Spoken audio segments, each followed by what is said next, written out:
Good morning, Cousin Donald. It's a beautiful morning here in Surfers Paradise, looking at the beautiful Pacific that connects our two countries. This is Infallible Arch and the unofficial Australian transition team, just having another chat. This time, and we think you should give headland speeches on all these topics, because what you haven't shown the people is that flashing intellect that we know you have, and new creative solutions to old problems that don't involve the bureaucracy and involve ordinary people will just energise people at all levels, and that will really get you points.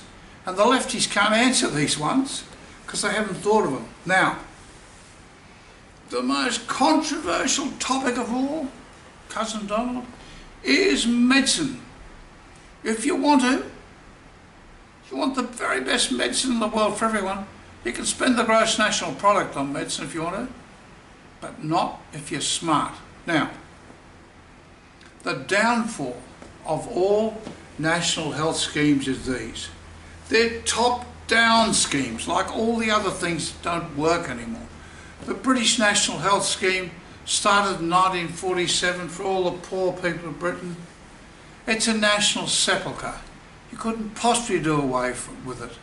It drains the British purse unbelievably. Of course, private medicine has sprung up and got very strong in Britain in the last 20 or 30 years.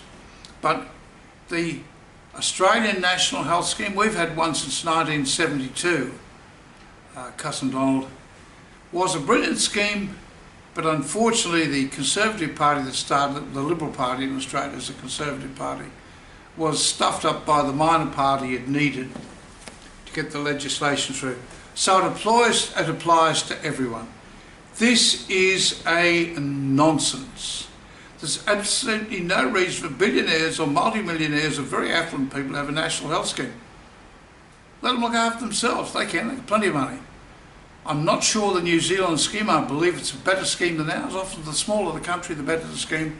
And I think there's some sort of co-payment there to stop people overusing the scheme. I don't know enough about it. But when you look at a health scheme, the first thing to do is say, don't have a national thing, that's just Mr. Obama with some dumb lefty dream, and of course Obamacare is just failing everywhere from what I read.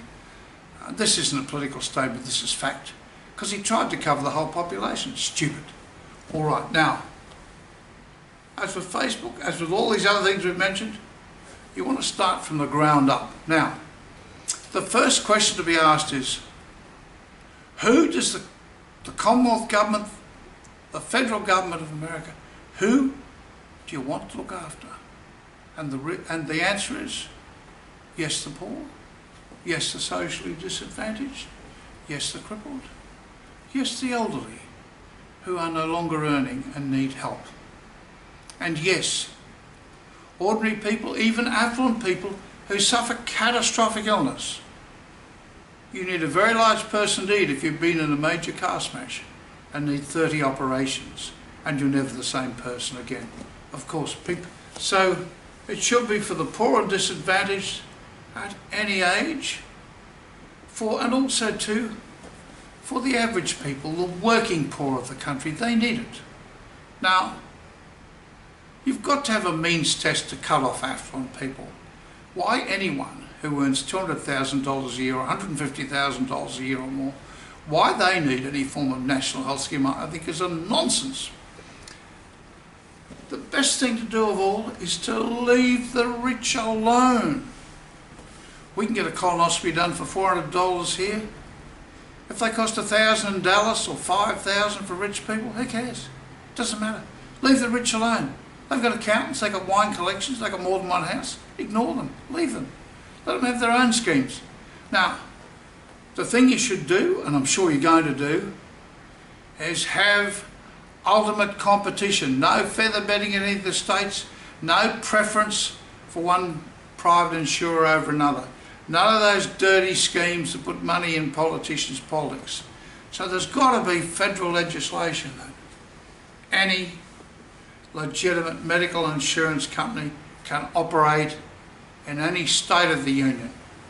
And you've got to rigidly means test people on income so that only the poor, the disadvantaged and the working poor are covered. Also, you have to make allowance for catastrophic illness in anyone's life, and this has to be done. These are the basic principles. Cousin Donald, we have no idea how you do this within the context of the USA, but you have thousands of clever people to call on in these areas. And it's up to you to have committees to make sure that all government hospitals, all government instrumentalities get the cheapest effective drugs they can. All these things are administrative matters, not ours, but we think that your scheme will be very successful if you define who you're going to cover and tell the American people in a landmark speech exactly what you're going to do, then roll up your sleeves and get it done. Thank you very much for listening. Bye.